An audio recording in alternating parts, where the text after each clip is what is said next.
Bienvenidos. Le invitamos a dar el visto bueno. Hola, ¿qué tal? Muy buenas noches. Bienvenidos una vez más a esta mesa de diálogo y análisis de Visto Bueno Radio. Hoy la edición número 156, estamos a través del 90.1 de FM y 640 de AM. Estamos iniciando semana, hoy lunes 25 de junio, lunes de Semanario Político de Hidalgo Visto Bueno, que ya está circulando en las principales ciudades del estado. Ingeniero, buenas noches, bienvenido. Iba a decir que lo compraran, pero no, porque es distribución gratuita. No, es distribución gratuita, Inge. ¿Cómo sacarme? Búsquenlo. Bien, gracias, Inge. Natividad Castrejón, buenas noches, Hola, bienvenido. ¿qué tal? Buenas noches a todo el auditorio, un placer estar aquí. Gracias, y por supuesto, José Luis Antón. Doña Carmen Larrieta, muy buenas tardes. Hola, ¿cómo estás? Y bueno, pues es una semana previa a un domingo muy agitado o muy tranquilo, según con el cristal que se miren, ¿no? Según la afiliación política que tenga. Pero sin embargo, creo que lo más importante es que sí hay país después del día primero. Y todos tenemos obligación de cuidar a ese país tan hermoso que tenemos. Entonces, esperemos que las cosas vayan bien. Yo tengo dos pronósticos para ese cierre de campaña, el de José Luis Antón con un 7% de diferencia. Oye, que lo firme. Ya parezco Fox con el 7%. Vamos a decir 6.9. Lo que sigue después de eso lo tienen que firmar. 7.1, fírmalo. Porque la actividad habla de un 8%. A ver quién de los dos llega, ¿no? Bueno, pero hoy se cambian los pronósticos, ya la última semana. Ya la última previa, ya es la definitiva nuestra. Toda la carne del asador, ¿no? 11:45 dijo el IFE que haya poca diferencia o no van a dar a conocer. Van a dar a conocer. Eso es interesante. Yo Si lo traigo cumplen. un 7% con un margen de error de más o menos 7%. Ok, perfecto. No le sacaste, ya lo he dicho oficialmente antes, ¿o quieres? A ver No, cómo no le te haces, preocupes. ¿no? Licenciado Sepúlveda, ¿cómo está usted? Don Luis, buenas Muy noches. saludarlo. Buenas noches a todo el auditorio. Y bueno, pues estamos hablando de los cierres de campaña y los pronósticos. Falta el de usted. Natividad dijo que va a quedar esto con un 8% o un 7%. Falta la renegociación de hoy. El de hoy. Hacer el análisis. Vamos a ver el Yo digo 7. y podremos y Pepe Antón, por supuesto, dice que es un 7% de diferencia entre López Obrador, o más bien el segundo lugar y el Sí, hay que primero. aclarar que es entre López Obrador y Peña, ¿eh? Sí. No he dicho Pero tú sí Jorge. dijiste. Dice Nati que Josefina a favor de Cuadri, ¿no? Bueno, hay muchas versiones. Yo no sé, con el tema de hoy que estuvo López Obrador. Bueno, por cierto, Josefina se rajó, ¿verdad? Canceló, iba a venir mañana. Sí. Y canceló. Ya no va a venir. Lo que pasa es que yo creo Porque que se le dio los aplica mucho números la y ya está ahorrando gasolina, ¿no? O no la convenció Alejandro que debería venir. Pues de hecho había estado postergando hasta donde la avenida a Pachuca. Yo No creo había que habido todos como los mucha- candidatos tienen derecho a decir a dónde Peña van, también según su canceló, estrategia, ¿no? ¿no? Es decir, Alguna vez. si Josefina no viene es por alguna razón, Claro. que sus estrategas le dijeron no vayas allá No, porque... ni ganas ni pierdes, ¿no? O sea, ¿no? Sí, O sea, Están cada votos quien. duros. Meterle más Hay estados en otros donde vale 8% del padrón y estados que no valen ni el 1%. Pues es la estrategia del A candidato. mí se me quedó muy grabado una de las cosas que dijiste tú, que las encuestas ya en esta época son para la propaganda. Y hoy las encuestas pues siguen marcando la misma que viene de unas semanas para acá. No ha habido movimientos así bruscos que digan que puede cambiar, ¿no, licenciado? Yo no veo nada que pudiera alterar de manera grave, porque digamos con la cercanía, bueno, pues ya noticias de judiciales o de averiguaciones, pues ya estamos curados de espanto. Digo, hasta el hijo del Chapo sale que No, pero ese es un blog, ¿no? que era ¿cómo se llama? Falso. Entonces ya ahorita la gente está en esa condición de que difícilmente algún evento pudiera mover. Ya está la expectativa, ¿no? Ya no creí. Se calienta la opinión pública en la medida que, bueno, pues sale Josefina y dice que está a 2 puntos del candidato, López Obrador dice, ya gané, ya estoy arriba, y bueno, pues Peña Nieto que sigue en lo suyo, en ese sentido. Entonces, vaya, sí se calienta el ánimo, pero la verdad es que no hay nada que haga pensar que va a haber algún cambio abrupto. ¿Su pronóstico? Yo me quedo con un 7%, que ya lo ¿Usted también? Sí. Ese ya no es tan abrupto, ¿eh? Carmen, ¿tú qué pues? No, yo no apuesto nada. ¿Cómo? No. ¿Las mujeres no apuestan? No, yo no apuesto. Yo espero, más que apuesto números, yo apuesto a que la gente vaya a las casillas el próximo domingo. que pero ejerza usted no su derecho. No estás de candidato. No, estoy en promoción del voto. La apuesta no es el número. No la apuesta Híjole, yo no me voy a más económica. de 8. ¿De 8? Yo lo cierro a 5%, ya, es mi último pronóstico. Ah, ya, no voy más, ahora ya cambia. Pues, es que 8 eres de la semana pasada, Fíjate pero que Nati actuó como en Atínale al ha pasado en la donde el más bajo gana. Sí, claro. Pero bueno, ya que se planteó primero, ya él soltó una ya con nuestros 5%, ya sin posibilidades. Y ahora con nuestros pronósticos vamos a demostrar en qué basamos esas cifras. ¿Cómo ven las cosas ya a unos días de este domingo, que lo que todos deseamos es que haya paz y tranquilidad? Lo que pasa es que podemos partir de muchas premisas que están en el ambiente de la opinión pública. Entre ellas, el que las encuestas todas son mentira y manipuladas, ¿sí? Pero si optamos renegar de esa premisa y pensar que hay casas encuestadoras que hacen bien su chamba y no promediar todas las verdades, sino todas las mentiras, vamos a obtener un número. Escojamos el más bajo. Es más, escojamos el más próximo entre primero y segundo de toda la campaña, que es la encuesta de Reforma de hace un mes, a pesar de que hoy estén a 12. Vamos a imaginar que en efecto son 4 puntos, que no lo son, pero que son 4 puntos.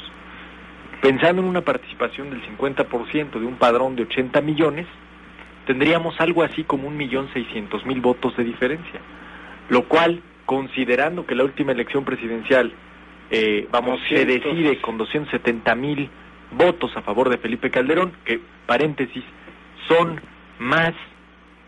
menos estos votos que la cantidad de seguidores de Twitter que tenía Calderón. O sea, Calderón fue electo con menos votos de los seguidores en Twitter que tenía. De ese tamaño es la diferencia, el punto 56. Pues 1.600.000. Ya muy tuitero, ¿eh? No, pero creo que es un parámetro interesante. O sea, cuando un presidente se elige con menos votos, 56 fue. Pues obviamente tienes un reto de legitimidad política enfrente muy difícil, y ahí está Felipe Calderón, ¿no? El hecho es que 1.600.000, que es, digamos, el límite inferior de lo que puede esperar Enrique Peña Nieto el día de la contienda a precios corrientes, ¿no? Con una participación como la estamos diciendo, y yo creo que sí abre el margen para tener un entorno postelectoral mucho más tranquilo, o al menos habrá menos argumentos de la contraparte para poder acusar un fraude electoral que, como bien ha dicho Nati también en el programa de televisión, ya no está en el discurso persistente del López Obrador. Se acusa manipulación, pero manipulación no es fraude, y ahí creo que sí está, como decíamos, la distancia entre la sospecha y la paranoia, ¿no? Sí, nada más que hay que diferenciar muy bien que López Obrador no ha dicho del fraude. Si López Obrador está... Yo más bien veo que los de enfrente son los que están queriéndolo forzar a que diga que se va a levantar la mano y va a estar de acuerdo con los resultados.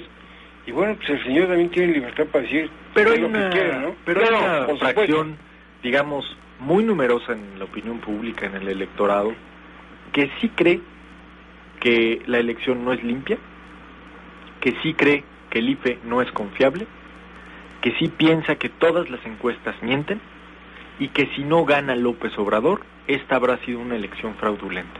Hoy escuchaba en la mesa de Carmen Aristegui a Sergio Aguayo, refiriendo una encuesta de Buendía y Laredo, en el que el 42% de la gente no cree en el IFE, y que por tanto hay una tela de sospecha en esta elección. Yo difiero. Yo más bien pensaría que son los efectos todavía del estarle pegando un día sí y el otro también al IFE desde el 2006, a raíz del resultado electoral que no les gustó. Pues yo les recomiendo que mañana y hoy en la noche ya lean Visto Bueno online, y mañana Crónica, porque Andrés Torres, el director de Crónica, sale con una entrevista que hizo exclusiva con Leonardo Valdés. Y la verdad es que Leonardo Valdés, por primera vez lo escuchamos decir cosas muy puntuales. Vamos a leerla mañana, los invito a que no compren, sino que pidan el ejemplar. Hay que leerlo. Exijan su ejemplar. Porque luego desaparece. Eso luego ocurre. En este caso no se los dan, que el verde se los pague. Que el verde se los porque en pague. este caso es positivo, Yo creo que Leonardo Valdés, yo tenía mis dudas si iba a poder con el paquete y dice que sí. Entonces vamos a también esperar. Pero cómo nos ha hecho sufrir, ¿eh? Hombre. O sea, con ese estilo tan lento, tan pasivo, sí nos pone. Es que lo comparamos con Pepe Goldenberg y fue otra cosa, ¿no? Él sí le dio una también era otra época, era más fácil convencer, sí, claro. Le pegaban al PRI y bueno, ya eso los convertía en demócratas. Pero sí, o sea, era algo más simple el asunto. Sí, pero o sea, con que perdiera el PRI era suficiente. Yo no sé si ustedes coinciden, pero yo creo que José Goldenberg sí logró darle credibilidad al IFE. En aquella época sí, claro, se hablaba de un IFE no cuestionado, sí, todo el mundo venía del extranjero a ver cómo era esa institución que tanto se presumía de México, ¿no? Ahí hay que tomar en cuenta esto. O sea, entre los daños colaterales de este proceso está un golpe brutal a las instituciones. O sea, en todo este proceso ha habido el interés manifiesto de pegarle a las instituciones.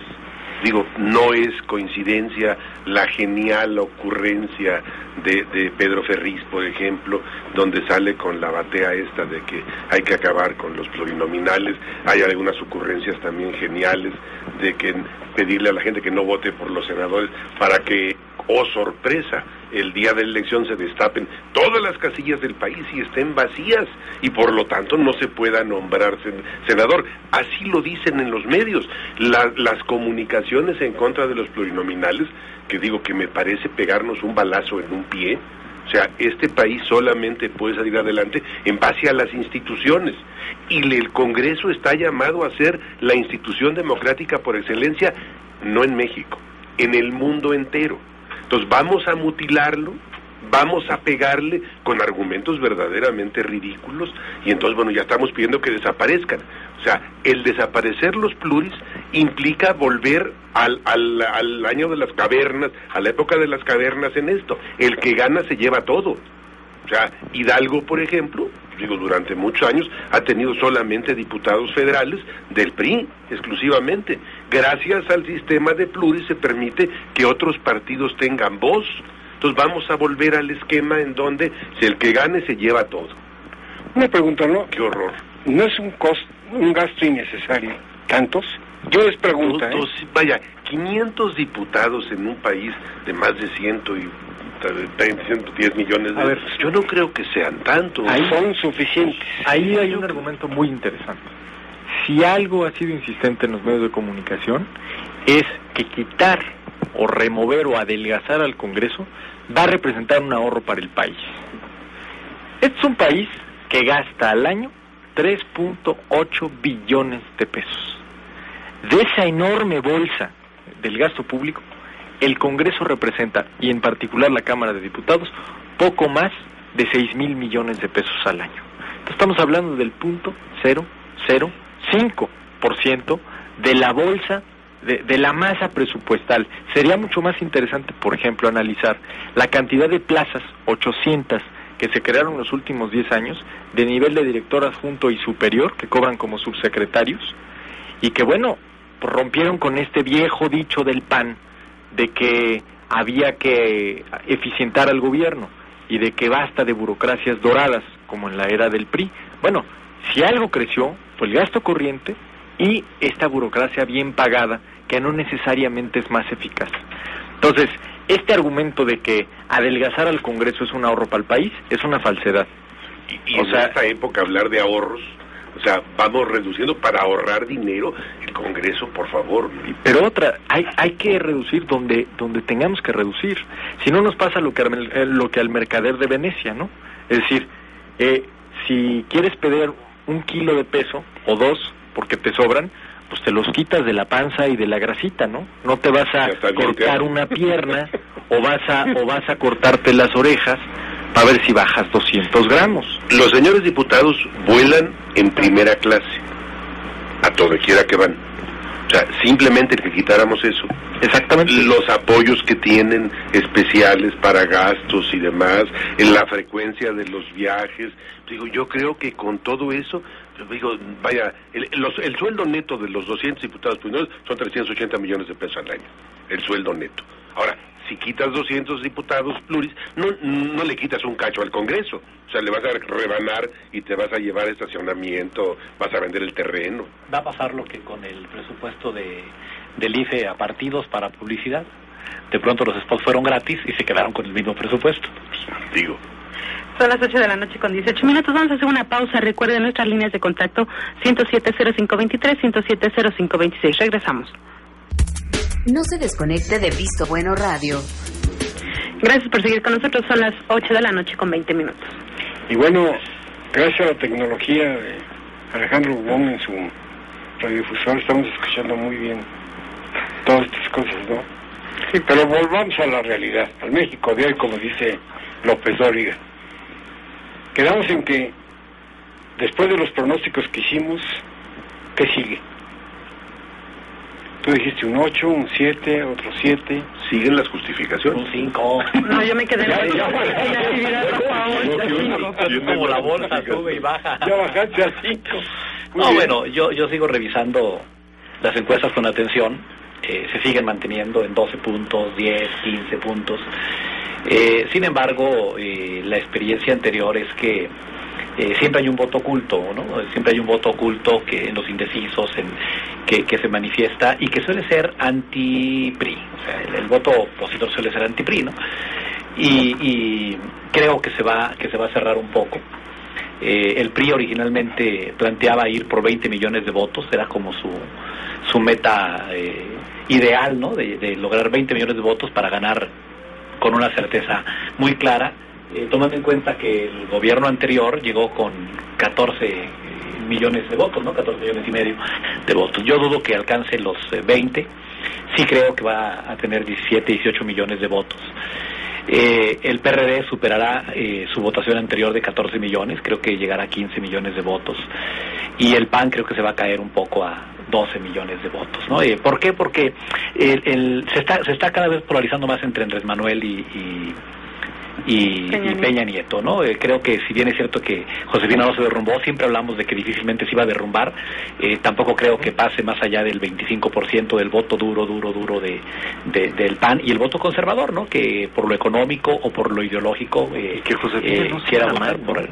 No cierra mal, la verdad es que los últimos eventos fueron muy fuertes, y hemos insistido aquí, creo que fue tarde, o sea, creo que fue tarde el encontrarse realmente con su estilo, con ella misma, pero ya es muy complicado que pueda revertir, ¿no? Es muy complicado que pueda alcanzar a Andrés Manuel o a Peña Nieto, ¿no? Entonces, yo insisto, cerraría con que la elección no va a ser tan separada, los porcentajes de votación, y veo una pelea real entre Peña Nieto y Andrés Manuel. Tampoco veo problema para el 2 de julio, no creo que el país se vaya nuevamente a confrontar como en el 2006, y eso es alentador porque es importante que las campañas se calienten, sí. Es importante que estas campañas tengan ánimo, ¿no? Que la gente de verdad... pero que lleguen a un buen final, pero ¿no? Que terminando el día de la elección, pues cada quien a lo suyo, cada quien a construir. Hablaba Nati de cómo ha cerrado la campaña de Josefina. Si les parece bien, vamos a escuchar un audio de el cierre de Josefina en la Plaza de Toros, vecina del Estadio Azul. ¿Lo tenemos listo? ¿Podemos oírlo? Sí, adelante. Para lograr esta victoria, somos la mejor opción para gobernar. Le agradezco al jefe Diego su testimonio. Le agradezco a Margarita Zavala su testimonio. Secretarios de Estado que me han acompañado. Hoy les pido que utilicen su voto para tener una mejor educación de calidad, para que vayamos a reconstruir la paz. Voy a ser la presidencia de la familia. Bueno, decía Josefina Vázquez Mota, nada nos detiene, y estaba viendo hoy el cartón de Naranjo en el Universal, cortesía del licenciado Sepúlveda, que en efecto nada detiene la caída libre en esta campaña todo ha sido descender y luego mantenerse. Pero tiene razón Nati, el hecho de que Josefina no se haya desmoronado está definiendo la elección. ¿Por qué? Porque los votos que le dieron el triunfo a Calderón y a Fox en 2000 y en 2006 eran el abrevadero de votos para Andrés Manuel López Obrador. Así lo demostraron las encuestas, a pesar de lo que teóricamente se pudiera pensar de la segunda opción del voto panista, que tradicionalmente se va al PRI. Pero lo que vimos en efecto es que en una campaña de 3 meses Josefina perdió 2, y yo creo que también le pasaron muchas facturas. Ella llega después de una elección en el Partido de Acción Nacional, una elección interna, donde hubo golpes muy bajos, donde hubo juego muy sucio por parte de los contendientes. Y un partido dividido. Un partido dividido, muchas heridas abiertas, el cambio de una dirigencia nacional, y ojo, no podemos perderlo de vista. El calderonismo como factor de apropiarse de un partido político que tradicionalmente se había resistido a ser de un grupo. Tan es así que hoy muchos panistas están viendo clara la posibilidad de que finiquitado el asunto electoral sea precisamente Margarita Zavala quien quede al frente de Acción Nacional. ¿Qué se enfrentará? A Marcelo Ebrard, Al menos, sí, pero como presidenta del partido, yo creo que sería muy sintomático. Para presidente del partido. Sería muy sintomático de lo que le pasa al PAN. Es decir, no un partido de Acción Nacional que resultó competitivo o busca renovarse profundamente, sino el grupo que lo llevó al tercer lugar, tratando de enquistarse, de conquistar lo que queda, de quedarse con los despojos de un partido. Pero a mí, Pepe, me da más la impresión que lo que quieren es que se vaya Madero y no quien venga.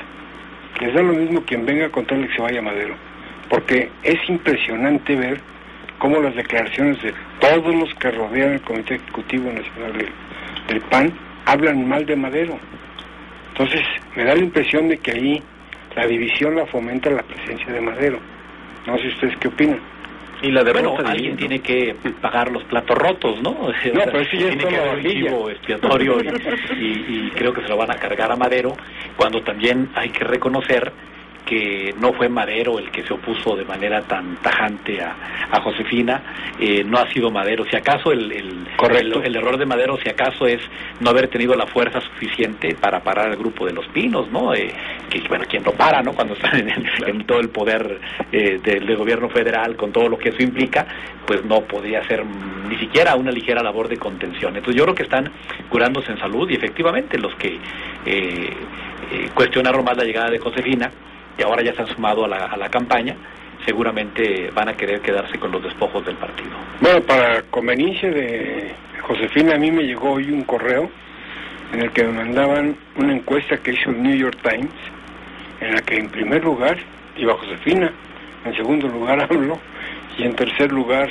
Peña Nieto, y me ponían una nota ahí para que veas lo que es un periódico que no recibe chayote.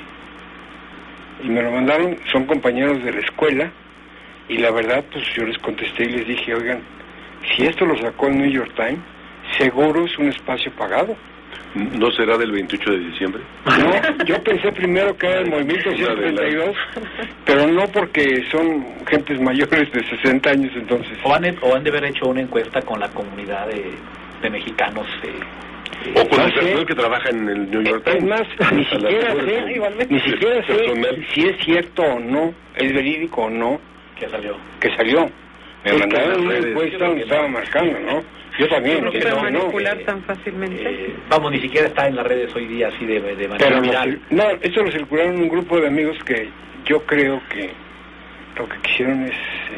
Y además, el New York Times, hay que recordar que sería mucho más favorable al observador por el capital accionario que tiene ahí Carlos Slim, ¿no? Puede ser, sí, claro, y él es parte de eso. Entonces, pues es interesante. Estuvo Andrés Manuel López Obrador hablando de él precisamente hoy en Pachuca.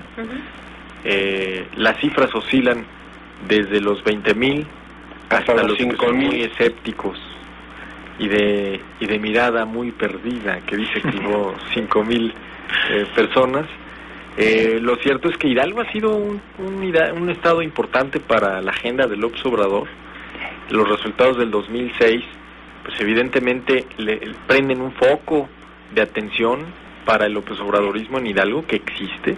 Tiene su cartel, tiene en su Hidalgo cartel, la tiene, sin duda. eso es indudable, y hay que analizar cómo juega ese efecto en contra de los candidatos de Acción Nacional que van hoy, por ejemplo, a las diputaciones federales y al Senado. Ese cruce, esa preferencia, digamos, lo estructural por López Obrador en Hidalgo, pues no les beneficia en nada, ¿no? Lo que hay que ver es dónde están los mejores candidatos del PRD en las diputaciones. Pero vamos a un corte, Carmen. Vamos a identificar estación, son las 8 de la noche con 30 minutos y regresamos. Hacemos una pausa y regresamos. Visto Bueno Radio. Estás escuchando XCNQ. En Visto Bueno Radio. Qué bueno que sigue con nosotros, son las 8 de la noche con 31 minutos. Bueno, los jóvenes, ¿cómo andan? ¿Van a votar por quién? Pues yo creo que todas las mayoritariamente mayoritariamente votarán por López Obrador, ¿no? Ahora la pregunta es ¿cuántos saldrán a votar? Porque históricamente los jóvenes son los que menos se presentan en las urnas.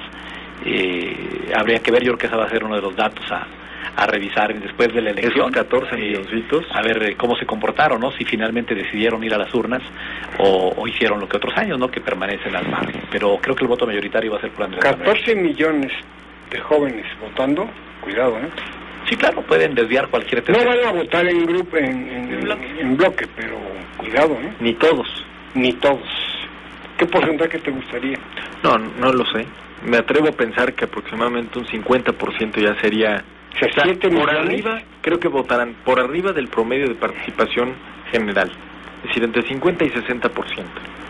Oye, 7 millones de jóvenes votando, cuidado, ¿eh? Y ahí está la fuerza del Obrador. Y ahí están las sorpresas. La verdadera fuerza del Obrador no es nada más la base y la operación política que puedan tener en el centro de la República, en Tabasco, en el Distrito Federal. Yo creo que mucho es, en buena parte, esta irrupción de los jóvenes en una contienda en la que todo parecía cantado y que afortunadamente, hay que decirlo, llegaron a la escena para poner los temas que interesaban y que incluso hubo una reacción por parte del candidato puntero, ¿no? ¿Cómo ven ustedes si analizamos los 7 estados que son los que marcan la mayoría de los votos? Por ejemplo, Veracruz. ¿Cómo está Veracruz con respecto a los partidos? Pues va a ser dificilísimo Veracruz. Ahí traen un problema de seguridad tremendo, muy importante, que yo creo que sí va a ser el contrapeso. Definitivo. Un exgobernador imputado, que salió muy mal, un gobernador que va entrando, una fuerza interesante de Acción Nacional en las últimas elecciones en Veracruz, pero también verdaderos bastiones en términos de capacidad de sacar votos de ahí del Obrador. Jalisco se la va a llevar tradicionalmente yo creo que ahí va y hoy se convierte en, cuando menos en las encuestas, priista, ¿no? Parece ser que será priista y que el Movimiento Ciudadano quedará en segundo lugar. Es que también sabes que Jalisco vale la pena abrir un paréntesis en el que, digamos, por muchos años se dijo que a Emilio González lo adoraba la gente y que le festejaba el hecho de que fuera un borrachín simpático que mentaba madres. Pero no. Bueno, lo que vemos es que no. ¿Qué tal estuvo la megamentada? En estos días hubo una marcha, se organizó una marcha de jóvenes ciudadanos. ¿Allá? Querían romper esos récords internacionales de visitarlo al Palacio de Gobierno y mentarle la madre en respuesta. Y en despedida, ¿no? Esto estuvo bastante fuerte, o sea, fue un movimiento muy fuerte de jóvenes en estos días, en este fin de semana que acaba de pasar. De Emilio, ¿y cómo andará el PAN que quiso ser presidente? ¿Distrito Federal? Sí, estaba. No, bueno, allí o sea, ya... Ahí ya es una Así que ya le permitieron a Beatriz Paredes ya no hablar, ya, que no se meta. La llevaron, estuvo ahí en los eventos, pero dijeron, ya no habla. Ya no dijeron, hay que ir administrando. Sí, ahí es una aplanadora completita, ¿no? Es que combinas, me parece, 3 factores importantes. El paso del Obrador por el DF, el buen gobierno de Marcelo con el buen candidato Mancera, y además, y combínale la pésima candidata del PAN, sí, claro, el desgaste de Beatriz, o sea, pues y la estructura que el PRD y la estructura que el PRD hereda del PRI. Entonces, No hay por dónde.